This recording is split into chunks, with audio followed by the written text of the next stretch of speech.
Mes frères bien-aimés dans le Seigneur Jésus-Christ, je viens encore en ce jour vous présenter une parole de vie, une parole de grâce, une parole de bénédiction pour tous les hommes et toutes les femmes qui sont sur la terre. Oui, ceux-là qui ne veulent pas donner leur vie au Seigneur, ceux-là qui croient que Jésus-Christ est un mythe, est une histoire, mais je vous conjure que Jésus-Christ est Dieu, et c'est lui le Dieu véritable. Alors ici, nous avons une parole, la parole de Dieu. Cette parole est dans le livre de 1 Jean chapitre 3 verset 16. Et je pense que nous avons tous écouté cette parole partout là où nous partons dans les églises, partout là où nous partons pour visiter nos parents, on nous présente cette parole. Jean chapitre 3 verset 16. Il est écrit dans ce verset que Dieu a tant aimé le monde et qu'il a donné son Fils unique afin que quiconque croit en lui ne périsse point, mais qu'il ait la vie éternelle. Mon frère, ma sœur, Jésus-Christ, il est Dieu. C'est Dieu lui-même qui s'est fait fils dans la chair, afin de venir te sauver, toi et moi, afin de venir nous arracher du monde. Oui, le monde. Alors Jésus-Christ est la clé qui nous permette de rentrer au ciel. Mon frère, ma soeur, lorsqu'on te parle, Dieu il dit, j'ai tant aimé le monde. Quand on parle du monde, on parle de toute la terre, tous les pays, toutes les nations. Dieu nous aime par son amour propre. Dieu aime tout le monde. Il aime les Africains, les Européens. Il aime les Américains, les Asiatiques. Il aime tout le monde dans son amour propre. Parce que autant que nous sommes créés par Dieu. Mais Dieu, il sait que le péché est rentré dans le monde. Et le monde est condamné à la destruction.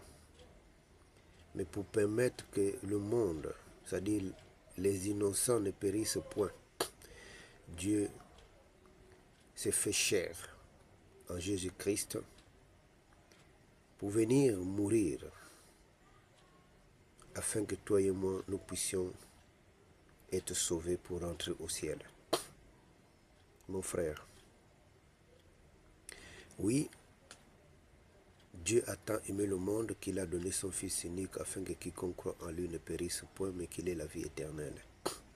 Cette parole, elle est certaine et elle est vraie. Celui qui ne croit pas en Jésus, après sa mort, il va aller en enfer. Que tu le veuilles ou pas. Les morts connaissent la vérité. C'est-à-dire, quand nous vivons là, nous ne connaissons pas la vérité. Nous ne connaissons pas si c'est réel. Mais lorsque tu donnes ta vie au Seigneur Jésus-Christ, le Saint-Esprit de Dieu en toi te fait comprendre que cette parole, elle est réelle et elle est la vérité. Alors, mon frère, ma soeur, donne ta vie au Seigneur. Parce que le temps est court. On ne sait pas quand est-ce que tu vas mourir. Peut-être ce soir, peut-être demain, peut-être dans une semaine, dans 2 semaines, dans 3 mois, dans 1 mois, dans 1 an, dans 2 ans. Parce que tu ne connais pas le jour, ni l'heure, ni la date de ta mort. Mais autant que nous sommes dans le monde, il y a des gens qui nous précipitent à la mort. Mais mon frère, si la mort te trouve sans Jésus, est-ce que tu t'es déjà posé la question où iras-tu? Oui, parce que les gens écrivent de gauche à droite. Les gens sont perdus. Mais non, écoute la parole. Dieu a tant aimé le monde qu'il a donné son Fils unique, Jésus-Christ, afin que quiconque croit en lui ne périsse point, mais qu'il ait la vie éternelle. Ça veut dire que quand tu n'as pas Jésus, tu n'as pas la vie éternelle. Et quand tu n'as pas Jésus, tu n'as pas la vie éternelle, c'est que tu vas périr. C'est que tu vas aller en enfer. Et ça, il ne faut pas t'en douter. Ne t'en fais pas. C'est pourquoi je vais vous parler, mes frères, mes sœurs. Je viens de perdre un être cher. Mais avant qu'elle parte, je lui ai dit, ah, là où tu es là-bas, il y a les églises. Va à l'église. Oui, tu es malade. Mais il y a des maladies qui ne sont pas des maladies physiques. Ce sont des sorts. Va à l'église. Il y a les églises là où tu es là-bas. Va, tu confesses et tu donnes ta vie au Seigneur Jésus-Christ. Et ce jour-là, je l'ai parlé, elle m'a raccroché au nez et elle a bloqué mon numéro. Jusqu'au jour où elle est morte et j'ai appris ça par l'autre. Je ne savais pas. Ça m'a fait mal parce que je sais qu'elle n'a pas cru à Jésus, elle est en enfer. Oui. Peut-être à la dernière minute, elle s'est repentie, elle a demandé pardon, elle est rentrée, mais j'en doute. Donc, mes frères et sœurs, personne ne sait le jour où il va partir. Peut-être la petite fièvre que tu as là, ça peut t'amener. Le petit mal que tu as là, ça peut t'amener. Mais dans quel état la mort va te trouver? Avec Jésus ou sans Jésus? Alors mes frères et sœurs, ce n'est pas la peine de comprendre les gens qui parlent au retour à la source. Quelle source? Nous avons quelle source? Notre source c'est Dieu, qui est le créateur de toutes choses. Et Dieu a dit, j'ai tant aimé le monde, j'ai donné mon Fils unique afin que quiconque croit en lui ne périsse pas, mais qu'il ait la vie éternelle. Voilà notre source. Nous devons accepter Jésus-Christ pour éviter au châtiment de l'enfer, pour être au ciel avec le Créateur, notre Dieu, notre Père. Mes frères et sœurs, je vous en supplie, le temps n'est plus là pour dire non, moi, c'est les ancêtres, moi, non, laissez ça. Là où tu es là, tu vas mourir, après on va t'appeler ancêtre. Qu'est-ce que tu as fait? Dis-moi ce que tu as créé. En dehors de ta maison que tu as construite et de ta voiture que tu as payée là, qu'est-ce que tu as créé? Rien. La terre, c'est Dieu qui a créé. Le ciel, c'est Dieu qui a créé. Les arbres, c'est Dieu qui a créé. Les rivières, c'est Dieu qui a créé. Tout, c'est Dieu qui a créé. Quelle est la chose que ton ancêtre a créée? Rien. Alors ne nous trompons pas.